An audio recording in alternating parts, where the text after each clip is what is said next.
నమస్కారం ACN news కి స్వాగతం. ఈనాటి వార్తలు. క్యాన్సర్ అంటే అపోహ వద్దని, క్యాన్సర్ అంటే మరణం కాదని, చికిత్స ఉందని Bhimavaram Omega hospital surgical oncologist doctor Revanth Reddy Gangasani, medical oncologist Nallam Srikanth, doctor Kanteti Aditya Pavan Kumar అన్నారు. వరల్డ్ క్యాన్సర్ డే సందర్భంగా ఒమిగా భీమవరం హాస్పిటల్ ఆధ్వర్యంలో 3K వాక్ ను నిర్వహించారు. ముందుగా హాస్పిటల్ నుంచి డిఎన్ఆర్ కళాశాల క్రీడా మైదానం వరకు 3K వాక్ ను నిర్వహించారు. ఈ సందర్భంగా డాక్టర్లు మాట్లాడుతూ వ్యాధి పట్ల అవగాహన పెంపొందించుకుని మెరుగైన వైద్యం తీసుకుంటే క్యాన్సర్ ను జయించవచ్చని అన్నారు. ప్రస్తుతం కేసులు ఎక్కువగానే పెరుగుతున్నాయని, అన్ని రకాల క్యాన్సర్లకు చికిత్సలు ఉన్నాయని, క్యాన్సర్ అంటే అపోహ వద్దని, ముందుగా గుర్తిస్తే 90% వరకు ట్రీట్మెంట్ చేయవచ్చని అన్నారు. క్యాన్సర్ వస్తే కుంగిపోవద్దని, దానికి చికిత్స ఉందని అన్నారు. ఇటువంటి అవగాహన వాకులతో కొంతవరకైనా చైతన్యపరుస్తున్నామని అన్నారు. డిఎన్ఆర్ కళాశాల పాలకవర్గ సభ్యులు కొత్తపల్లి శివరామరాజు మాట్లాడుతూ చెడు వ్యసనాలకు దూరంగా ఉంటే క్యాన్సర్ ను దూరం చేయవచ్చని అన్నారు. నేటి యువత చెడు వ్యసనాలకు దూరంగా ఉండాలని కోరుతున్నామని అన్నారు. కార్యక్రమంలో బొండా శ్రీరామ్, పల్లారావు మనోజ్, భీమన శ్రీరామూర్తి, భీమవరం లయన్స్ క్లబ్ సభ్యులు, ఎస్ఆర్కేఆర్ ఎన్ఎస్ఎస్ వాలంటీర్లు, ఉమెన్ ఎంపవర్మెంట్ విద్యార్థులు, Bhimavaram all walkers association, Vishnu dental కళాశాల, డిఎన్ఆర్ వాకర్స్ అసోసియేషన్ సభ్యులు, మార్నింగ్ కాఫీ క్లబ్ సభ్యులు, డాక్టర్లు, విద్యార్థులు పాల్గొన్నారు. అత్తిలి శివారు గంటవారి పొంతులో గల కొండలరాయుడు స్వామివారి జన్మ నక్షత్రం సందర్భంగా ఆలయంలో ప్రత్యేక పూజలు జరిపారు. ఆలయ కమిటీ చైర్మన్ గొట్టుముక్కల సత్యనారాయణ రాజు ఆధ్వర్యంలో, అర్చకులు చల్లపల్లి సుబ్బయ్య శాస్త్రి ఆధ్వర్యంలో పూజలు జరిపారు. ఈ సందర్భంగా ఆలయం వద్ద భజన సంకీర్తన కార్యక్రమాన్ని నిర్వహించారు. అధిక సంఖ్యలో భక్తులు పాల్గొన్నారు.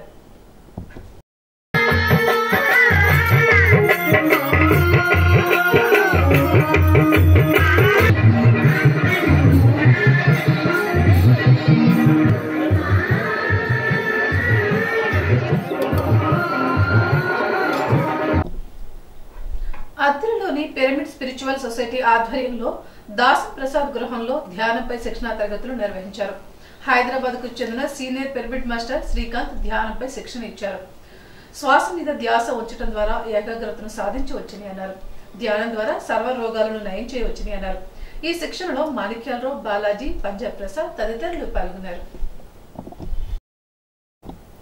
ప్రజల పక్షాన పోరాడుతున్న సిపిఎం కు విరాళాలు ఇవ్వాలని సిపిఎం పట్టణ కార్యదర్శి పివి ప్రతాప్ విజ్ఞప్తి చేశారు. ఆదివారం స్థానిక ఇందిరమ్మ కాలనీలో ఇంటింటికి ప్రజల వద్ద నుండి విరాళాల సేకరణ సిపిఎం ఆధ్వర్యంలో జరిగింది. ప్రజల పక్షాన ఉద్యమాలు చేస్తున్న సిపిఎం కు ఆర్థికంగా సహాయం చేయాలని, ఇందిరమ్మ కాలనీలో దోమల నివారణకు చర్యలు చేపట్టాలని, ప్రజలు ఎదుర్కొంటున్న సమస్యలు పరిష్కారం చేయాలని, పాడైన రోడ్లు వేయాలని, పైపులు కావాల్సిన చోట్ల వేయాలని పెద్ద ఎత్తున నినాదాలు చేశారు. ఈ సందర్భంగా ప్రతాప్ మాట్లాడుతూ 1964లో సిపిఎం ఏర్పడిన నాటి నుండి నేటి వరకు ప్రజల పక్షాన సిపిఎం పోరాడుతుందని అన్నారు. ఆశయ బలం తప్ప ఆర్థిక బలం లేదని అన్నారు. కేంద్రం, రాష్ట్ర ప్రభుత్వాలు అధికారంలోకి వచ్చాక ప్రజల సమస్యలు పట్టించుకోవడం లేదని అన్నారు. ఈ కార్యక్రమంలో సిపిఎం నాయకులు అడ్డగల్ల అజయ్ కుమారి, గారా రంగారావు, గుబ్బల గోపి, సాయిబాబా, సిహెచ్ఎస్ బాబు, అచ్చియ, పి హర్షిత, వంశీకృష్ణ తదితరులు పాల్గొన్నారు.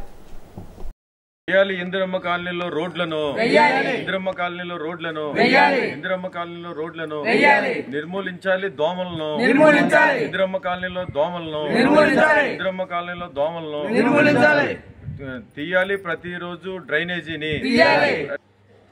సిపిఎం పార్టీ ఆధ్వర్యంలో రాష్ట్ర వ్యాప్తంగా ప్రజల వద్దకు ఇంటింటికి వెళ్లి ప్రజల్ని విరాళ సేకరణ కార్యక్రమంలో భాగంగా ఈరోజు ఇందిరమ్మ కాలనీలో తిరగడం జరిగింది. సిపిఎం పార్టీ ప్రజల పక్షాన నిరంతరం కూడా పోరాడుతూ ఉంది. కార్మికులు, ఉద్యోగులు, పేదలు పక్షాన, రైతుల పక్షాన పోరాడుతూ ఉంది. ఈ క్రమంలో పోరాటాలని నిర్వహించేటువంటి క్రమంలో ఆర్థిక వనరులు అవసరాలు తప్పనిసరిగా అవసరాలు ఉన్నాయి. అలాంటి వాటిని మీట్ అవ్వడం కోసం ప్రజలను ఎవరైతే ఉన్నారో ప్రజల కోసం పనిచేసేటువంటి పార్టీగా ప్రజల దగ్గర నుంచి విరాళాల సేకరణ కోసం సిపిఎం రాష్ట్ర కమిటీ పిలుపులో భాగంగా ఈరోజు ఇందిరమ్మ కాలనీలో ఇంటింటికి కూడా తిరగడం అనేది జరిగింది. పెద్ద ఎత్తున వాళ్ళకు తోచినటువంటిది, వాళ్ళు దాచుకున్నటువంటి దాంట్లో సహకారాన్ని అందించినటువంటి ప్రతి ఒక్కరికి కూడా మేము ధన్యవాదాలని, అభినందనల్ని తెలియజేస్తూ ఉన్నాం. అలాగే ఇందిరమ్మ కాలనీలో ఇవాళ అనేక రకాల సమస్యలు చుట్టుముడుతున్నటువంటి పరిస్థితి వాళ్ళ ఉంది. ఇందిరమ్మ కాలనీలో ఇవాళ చూసినప్పుడు ప్రధానంగా రోడ్లు, ఇవాళ చాలా రోడ్లు పాడైపోయినాయి ఉన్నాయి.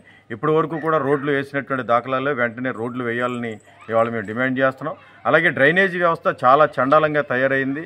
ఇవాళ దోమలు ఒక 5 నిమిషాలు కూడా నుంచోడానికి అవకాశం లేకుండా ఇవాళ పెద్ద ఎత్తున దోమలు ఇవాళ ఇక్కడ విజృంభణ అనేటువంటిది జరుగుతూ ఉంది. చెట్లు విపరీతంగా పెరిగిపోయినాయి.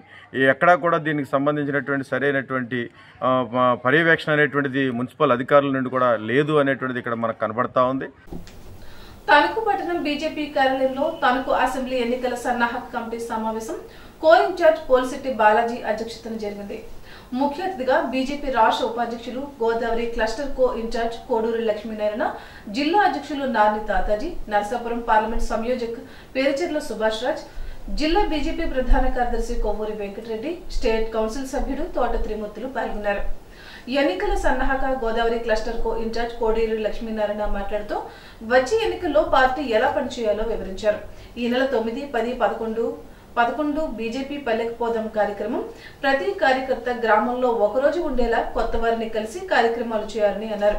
కార్యక్రమంలో అత్తిలి, ఇరగవరం, తణుకు రూరల్ మండలం అధ్యక్షులు బాలం మహేష్, కాట్నం పరిపూర్ణం, దాసరి వెంకటస్వామి, ప్రధాన కార్యదర్శి బొల్లాడ నాగరాజు, రాపాక రామారావు, విస్తారక్ సూర్యనారాయణ, మహిళలు, కార్యకర్తలు పాల్గొన్నారు.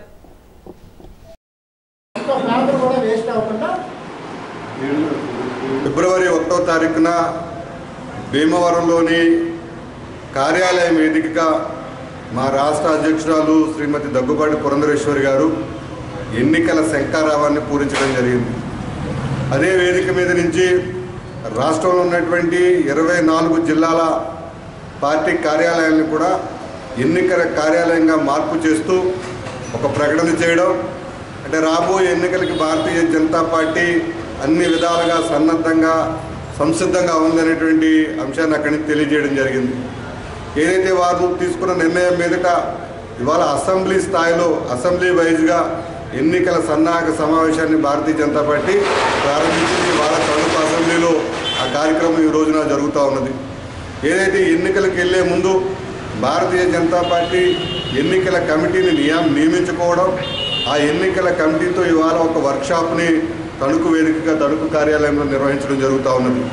కాబట్టి ఏదైతే రాబోయే 2024 ఎన్నికలకి భారతీయ జనతా పార్టీ అన్ని విధాలుగా సమాయత్తం అవుతూ ఉన్నది. పొత్తులు ఉన్నా లేకపోయినా కూడా భారతీయ జనతా పార్టీ తన అన్ని అనుకూలమైనటువంటి వాతావరణాలను కూడా ఈరోజు ప్రదర్శించబోతూ ఉన్నది.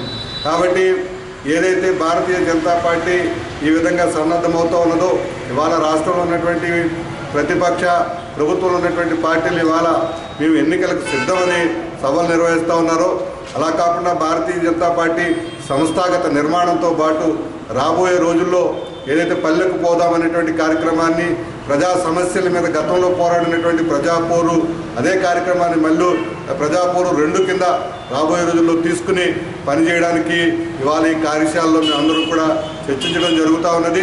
పెద్ద పెద్ద సభలు రాబోయే రోజుల్లో క్లస్టర్ వైజ్గా జాతీయ నాయకత్వాన్ని తీసుకొచ్చి భారతీయ జనతా పార్టీ కూడా ఎన్నికల సమరంలో ముందుంటుందనేటువంటి సంకేతాలను ఇవాళ భారతీయ జనతా పార్టీ ఇవ్వబోతా ఉన్నదని తెలియజేస్తా ఉన్నాం.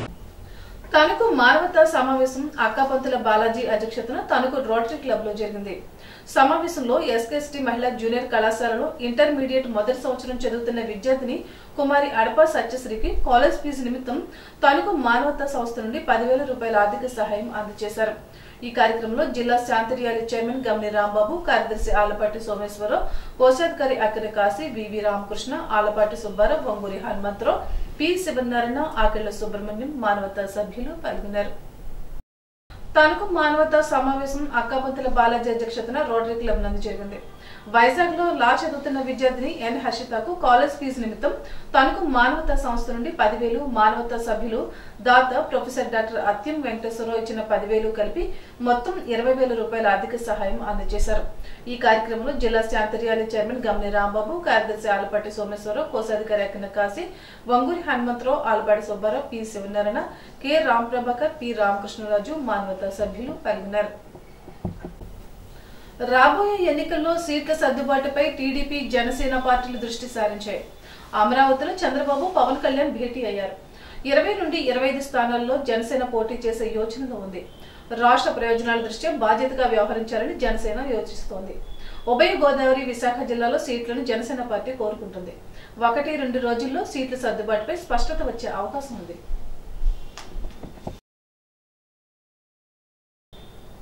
ఇప్పుడు ఒక చిన్న బ్రేక్.